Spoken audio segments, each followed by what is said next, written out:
Hi, I'm Femi OK and you're watching The Stream. Today, turmoil in France after an attacker entered a Catholic church in the French city of Nice and killed 3 people last week. The French President Emmanuel Macron called the incident an Islamist terror attack, while the French Council of Muslim Faith condemned the violence and said that it stood in solidarity with the victims and their families. Today we ask, is France at breaking point? If you're watching on YouTube, you can join the chat and be part of today's conversation. If you're following via Twitter, you know our Twitter handle, @AJStream.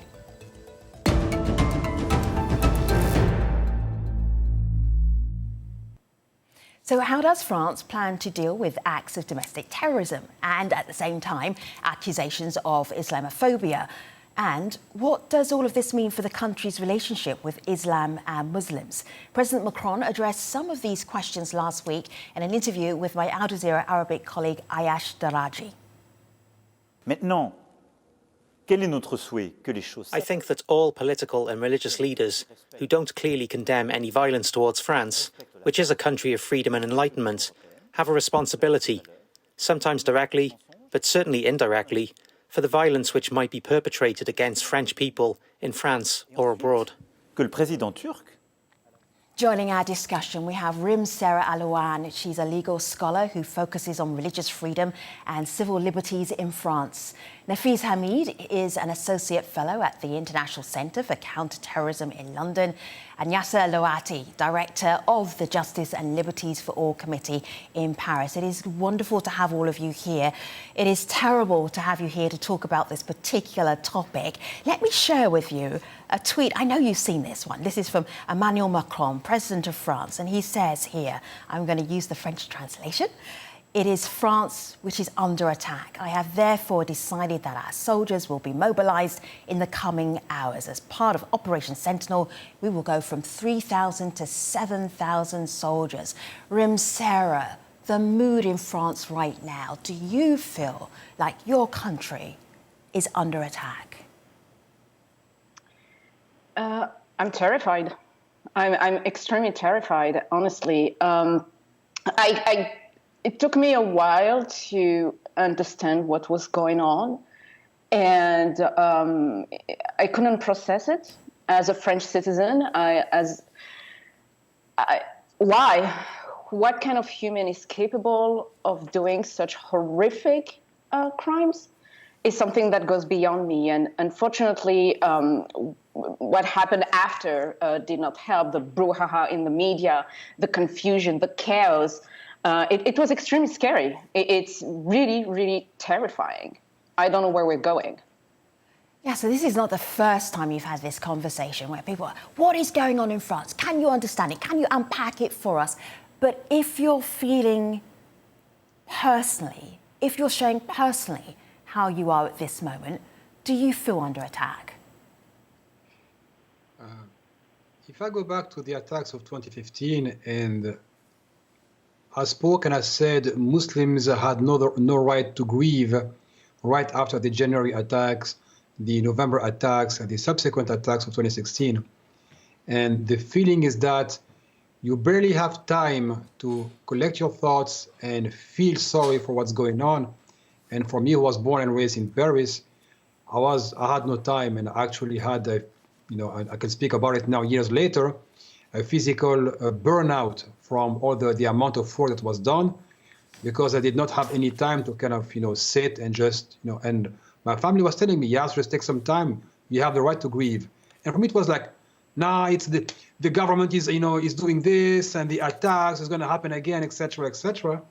So, and it got worse where my son, who's now, turning 12, has himself internalized the idea that an attack may happen in the bus, in the park, in the movie, and it's frightening beyond any description when you have a child who's supposed to go to the movie, with his father, and he's already looking around. That's not normal. That's not a state of affair we should be going through. And when I said some years ago that this is the new normal for us in France, I said it, but I did not expect it to kind of be passed on to kids, because my son, when the attack of the hyperkosher took place, his school was a few blocks away from the shooting.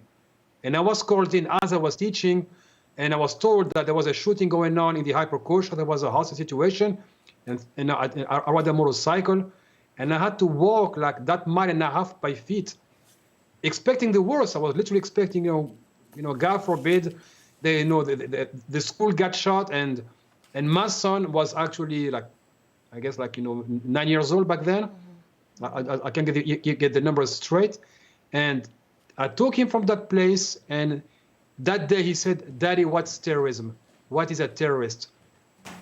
But to conclude, I look at my son who's being deprived of some of his childhood, and I look at him and I can't tell him that one day another attack will take place and they will ask you to apologize for it. The same way it happened to me on CNN with Aisha Sese and John Vogt. I was, live, and there was asked to take responsibility for the attacks, and that's why. Yes, I'm not going to go into that because that's another network, and that's a network that doesn't have our sensibilities here on the stream. But I do want to pick up on what you said about your little boy, Nafis. Yasser's little boy, this is the new normal for his little boy. Is this how you would look at France right now, that domestic terrorism is to be expected? Well, I mean, it's a strange question because even myself, even though I'm not a French citizen, I went to school in France and I studied, I did interviews with people who were radicalized in France. And at the time of the Charlie Hebdo attacks in 2015, someone who was very near and dear to me, who was in a very high-level position in the previous French government, called me and said, this was a socialist, this was a person on the left wing, and said, now do you understand? Now do you understand why we hate Muslims in France? And this was an incredibly violent, rhetorical reaction that I got, knowing that I grew up in a Muslim household. It was shocking to me, and this was just a taste for me. I'm an outsider, and this is what I think a lot of people who are being raised in parts of in sort of Muslim neighborhoods, if you want to call them that, areas in France. This is what they suspect people think, and as someone who's been on the inside, who's worked with the government, unfortunately, while this rhetoric is not common, in the wake of these terrorist attacks, they do become common, which unfortunately speaks to the success of this terrorist attack and all these terrorist attacks. When a terrorist blows up a bomb, the blast radius is not the actual physical blast radius of who's being injured. By definition, a terrorist attack is where the targets, the actual physical targets are not the primary targets. There's actually a virtual blast radius that they're trying to create, which affects the public discourse, how politicians respond, how the common public responds, turning neighbors upon neighbors, creating divisions within society. And groups like Al-Qaeda and ISIS have written about this explicitly in various manuals. And so the very fact that we're even here having this conversation, unfortunately, speaks to the success of this attack. When you were speaking and when you told that anecdote, Rim Sarah, you did what I did. I did it internally, quietly, which was, yeah. And on YouTube, that's exactly what happened to me. Yeah, I saw you do that. Asma says, what are the reasons? This is Asma on YouTube. What are the reasons behind the rise of Islamophobia in France? That is a documentary that will probably take weeks to actually put together. But if you could characterize it for Asma, what would you say? From where to start, really. Unfortunately, anti-Muslim bigotry is not new. If you really want to understand its history, you have to go back to colonial France, and especially in North Africa, where Muslims were not even considered French citizens at that time, in Algeria especially, but indigenous, and where laïcité did not apply to them, because applying laïcité, so French secularism, to the Muslims would mean giving them the same right and the same status as other French citizens. After decolonization, we had an influx of immigrants after 1962, and this view that Muslim Islam cannot be part of the West, that there is a sort of threat of Muslims coming to take over, the Islamization of Europe, this myth that basically is like Muslims cannot integrate, has been growing for quite a long time, and especially since the 90s with the first cases of headscarf affairs. The matter was highly politicized, and this is when we saw on a legal level a mainstreamization, if I can use like this weird word, of anti-Muslim bigotry. So laïcité, for example, that implies a state neutrality towards religion, that protects religious freedom by imposing state, religious neutrality upon the state, has now been weaponized and used as a political tool for political identity reasons to target Muslims and try to make them invisible in the public square. So Rim, thank you. You did that so beautifully and so tightly. Amivi also has another idea of why there's so much Islamophobia in France, and she's pointing the finger at politicians and the leadership. Have a listen. Latest attacks have brought out in some people the Islamophobia behind them. Many people conflate terrorism and Islam and blame Muslims for what happened. Nowadays, Muslims have to justify themselves all the time for who they really are. There is a real divide as we have to unite against terrorism. Unfortunately, this is not what is happening. Racist and Islamophobic political figures use these latest events to appear in the media and spread hatred. And that makes me really angry. Yasser, is that fair to say that France's politicians, or some of them, are flamming the flames of Islamophobia? Is that possible?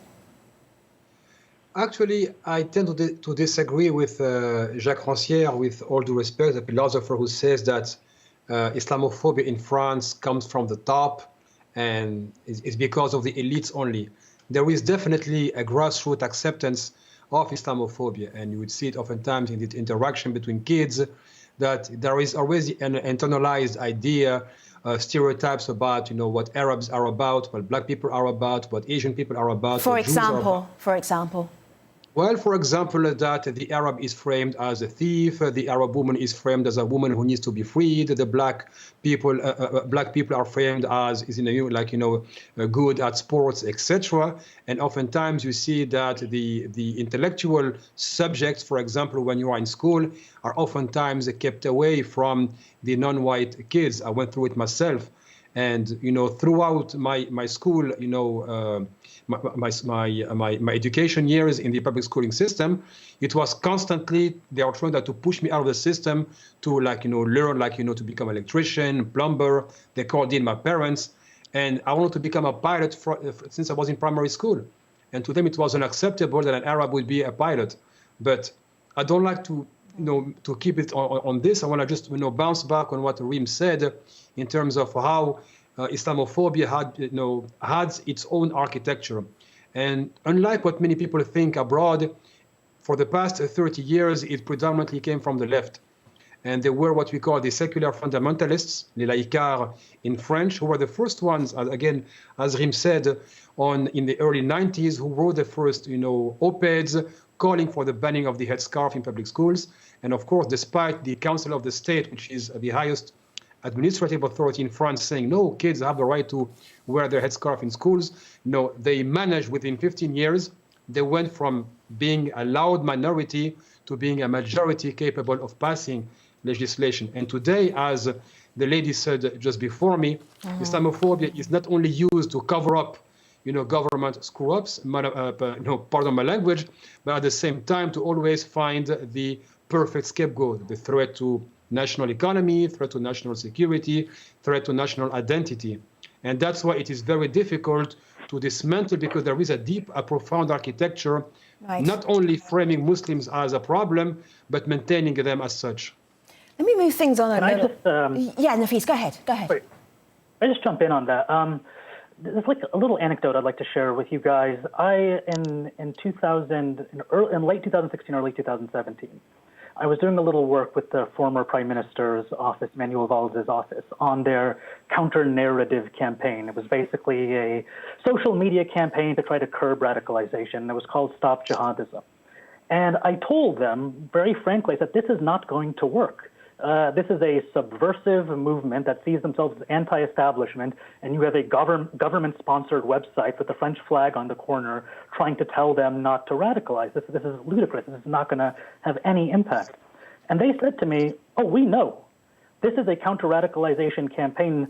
Although it's talking about jihadism, what we're actually trying to do is curb the far right, because the far right will say we're not doing enough if we're not doing these sort of acts, these hand-waving acts that seem like we're strong and muscular and anti-jihadist-linked radicalization. And so we're doing it to calm them down. So this is a common theme that a lot of politicians believe.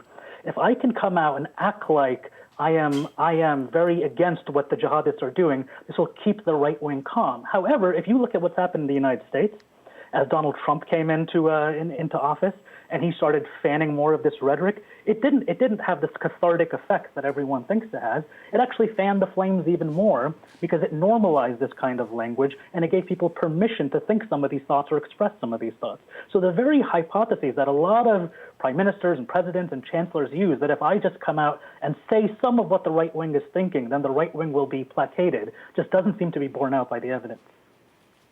If I may, because I find this anecdote extremely fascinating and relevant, it basically today in France, anti-Muslim bigotry is now a business model. They monetize on this fear, and basically today, for example, we have an equivalent of Fox News in France. It's CNews. And this narrative has been so developed that nobody is questioning it anymore. And Muslims has been left completely out of the conversation. And what I find extremely worrying is how, we say we need to push the far right, we need to fight the far right, etc. But I always say the far right might not be in power, indeed, but its spirit is. And there is such a normalization of the whole thing that even questioning it becomes, they think you're suspicious if you start questioning it, putting going after civil liberties, going after the basic notion, manipulating laicite. Today we use laicite for everything and nothing. And I honestly think it's extremely worrying and dangerous. And the latest events, unfortunately, have proven that. So thank you for sharing this anecdote, because I think it really speaks volume. Yes, I feel like we have had Islamophobia conversations about France so many times. But I'm just picking up on this Mubashara tweet that Yasser, you shared. After each terrorist attack, there is no questioning about the failures of the state that fails to stop these attacks. Instead, the state scapegoats Muslims and takes more power, all the while violating people's human rights. So if we're looking at this from a counter-terrorism perspective, Nafis, how does France deal with this? What do they do? Well, I think the problem is not to look at it necessarily just as a counter-terrorism perspective. That actually is the way the French government tends to look at it, very much in terms of police and intelligence domestically and intelligence and military abroad. What the French government has a hard time investing as much efforts in, although it does invest some efforts in, is countering violent extremism or countering radicalization or preventing violent extremism. There's different words. But basically, it all kind of comes down to we have to change the susceptibility of society in the first place to extremist narratives. And that susceptibility is not just what does that mean, Nafis, though? What does that mean? So partially, what most governments focus on is what they call counter-narratives, like these messages that they just put out on websites and hoping that someone will be attracted to it, because they assume that the reason why people like terrorist groups or whatever is because of the propaganda, and that's just naive. An extremist organization offers someone so many things. It offers them identity. It offers them a sense of belonging, an actual brotherhood and sisterhood. It offers them a pathway to purpose and meaning. I've talked to multiple people who went to ISIS, who went to Syria to join ISIS or al-Nusra, and the one thing they said is, what do you want me to do? Become a bagger in a grocery store, or go potentially be a revolutionary who's going to go change the world? They're being offered the opportunity to press reset on the video game of life and to come back as a better character with a whole new life. And so I mean, and you can't like completely offer exactly that to just normal citizens, but if you at least start funding civil society organizations and NGOs and so forth, who at least are trying to offer people in these local communities. Think about this. The majority of people who went to Syria to go join ISIS came from just 10 neighborhoods in France.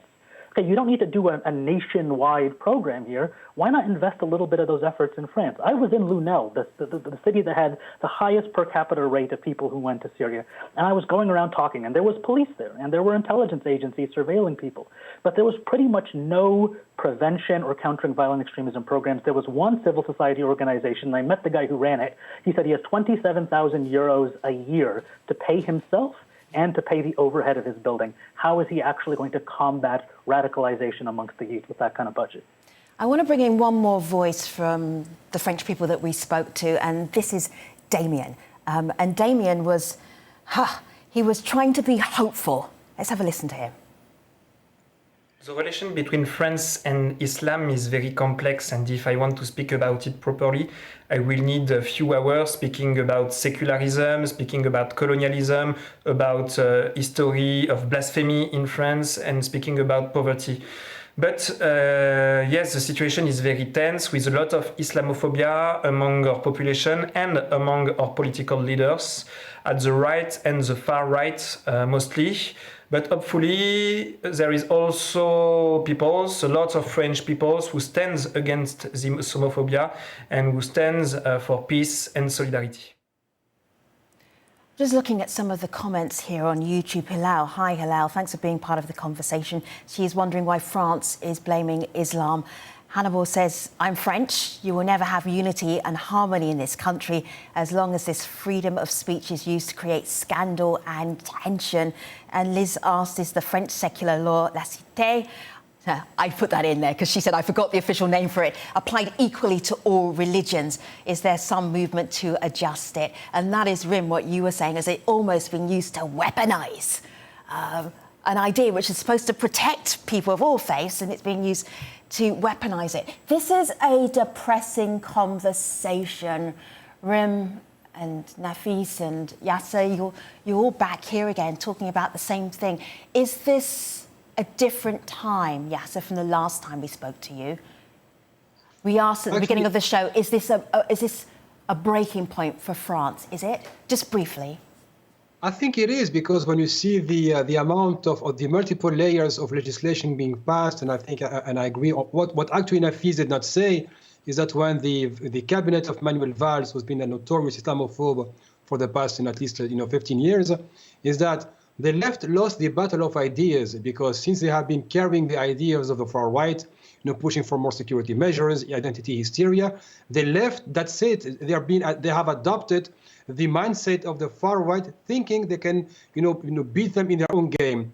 The other problem is that the same people who say we are going to counter, whatever radicalization they think is they want to tackle, they have no legitimacy whatsoever. You cannot fuel Islamophobia on the morning. Yes, and the last point, yes? We're wrapping up. Finish your sentence.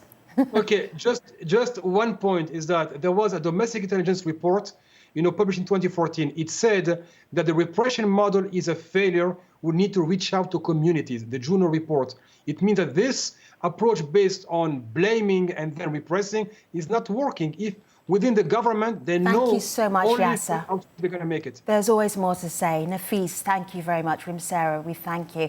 I wish that I never had to have you on the stream ever again to talk about this topic, but I know that's probably not the case. Thank you so much, though, for being part of this conversation and also for being on YouTube for us as well, YouTubers. Appreciate you very much. All right, so coming up next, we have an Instagram Live guest at 20:30 GMT. Have a look here on my laptop. You may well recognise her. Her name is Menel Ibtissim. She is going to be joining us to talk about France and life in France as a Muslim.